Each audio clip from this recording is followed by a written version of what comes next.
can't wait to punch him in the head. I don't just want to knock him out and render him unconscious because it's legacy. It's because it's personal. To rub salt in my wounds while I'm down, kick me while I'm down, you best pray to God I don't get back up. I will smash him to pieces. Conor Benn, finally, here we are again. What are the emotions like right now? High. Yeah? Yeah, the emotions are high for sure. Who gives you that call to say, it's done, it's on? You versus Eubank, the last couple of years, all the drama, people thinking it isn't going to happen, it's on, it's off, it's on, it's off. When you get that call, who's it from? Who's the first person? I'd probably say Keith or Lee. Yeah.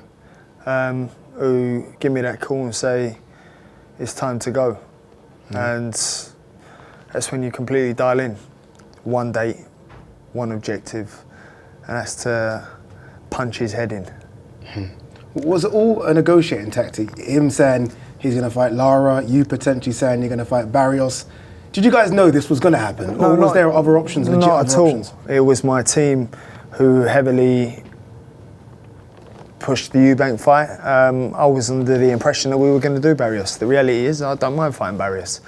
That's my shot at the world title. It's a big fight as well. Yeah, I'll fight Barrios. Imagine that. Ain't fought back home for 3 years. Come back and fight for the WBC World Title, the O2 Arena.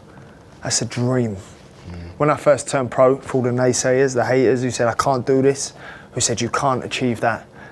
For me to win that WBC World Title it proves everybody wrong. That chip on my shoulder is gone. Yeah. That I've carried for 9 years. But we're here, and you know, a fight equally as big, if not twice, 5 times the size, 10 times the size, is Eubank. Yeah, you're headlining in what will be a stadium fight as well.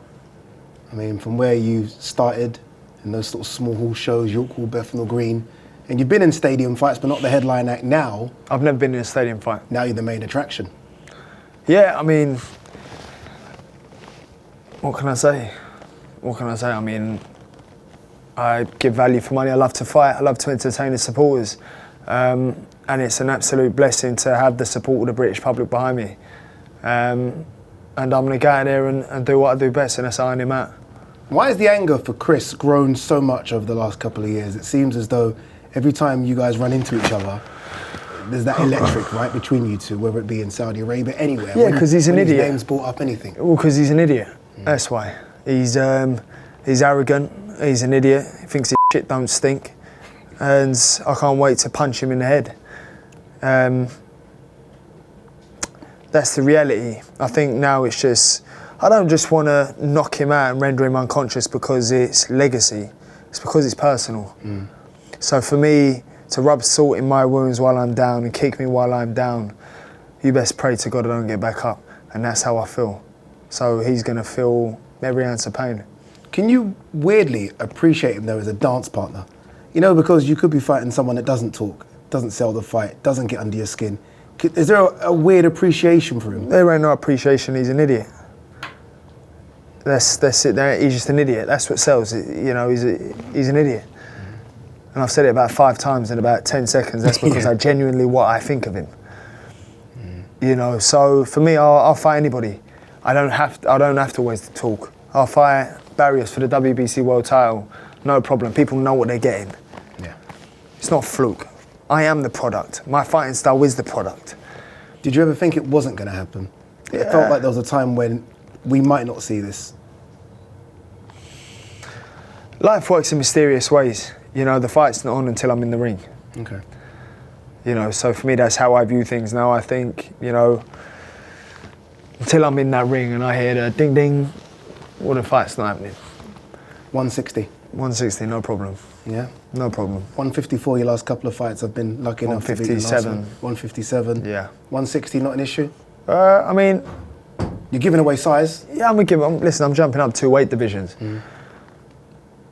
But I believe I give him beating in his weight division, no excuses. The reason why I said 160 was no problem, no excuses.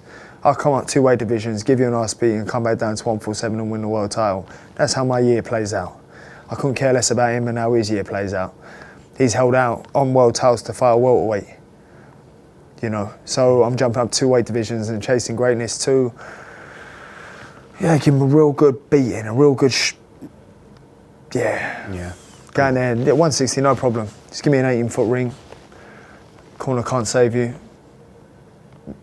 You know, no free knockdown rule. Yeah, that's all I want. You can have the name first, you can have the glitz, you can have the glam. You're 55, whatever it is he wants. You have whatever you want, no problem, because this is your pension fund. What did you make of his last fight? You were there, you got in the ring. I believe, based on his last performance where he tried to look really good, he looked really good. Based on the last performances, even Dobson, negative, but based on the work rate, the engine, based on the Roscoe in Orlando, that was my first fight back in 15 months in Orlando. You know, I believe I flattened him based on that Roscoe performance. That was when I had a lot lingering over my head. That was me fighting, not knowing if I was going to fight. That was me fighting, getting constant emails saying the fight can't go ahead, the fight shouldn't go ahead, this, that. So many distractions. And that was me not my greatest. But I got the job done with ease. You know, so me thriving on all cylinders, motivated, Eubank won't live with me for more than 4 rounds. How have you dealt with all the noise in the last 12 to 18 months? How do you deal with that mentally, the noise? You hear the noise from everywhere. You've tried to block it out, but some will get through. It's just the way it works. How do you deal with that? I'd say a lot. The gates were open at first. You know, I struggled, as anybody would. I'm human. Anybody would struggle with what I had been through. But the reality is, it's life. What am I going to do?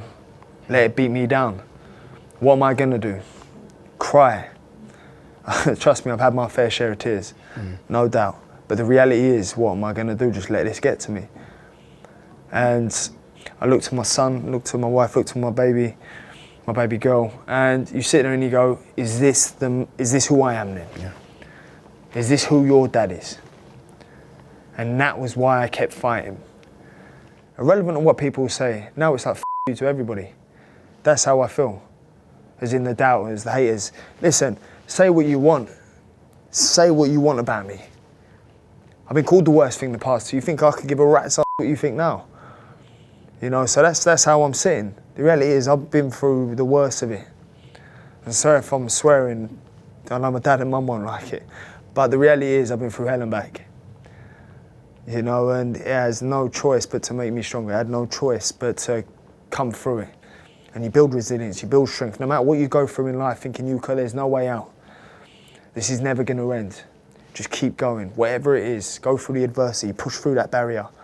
And I promise you, each day it gets easier. And then you look back and see how far you come. Do you almost feel like once you step in the ring with Eubank and that first bell goes, that's almost the start of Conor Benn 2.0, if that makes any sense? As soon as you said that, all I keep thinking is a hot skip, right hand straight over the top, bang.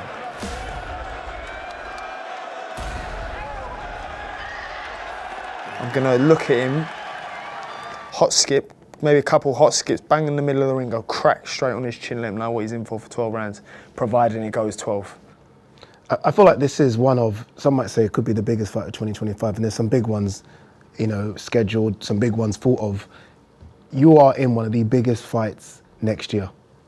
And I think that's incredible for your career. I will smash him to pieces.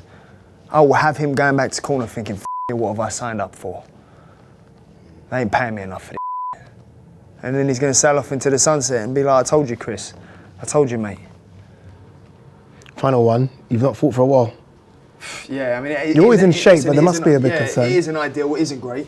Not fighting for that long, but... I beat him on my worst day.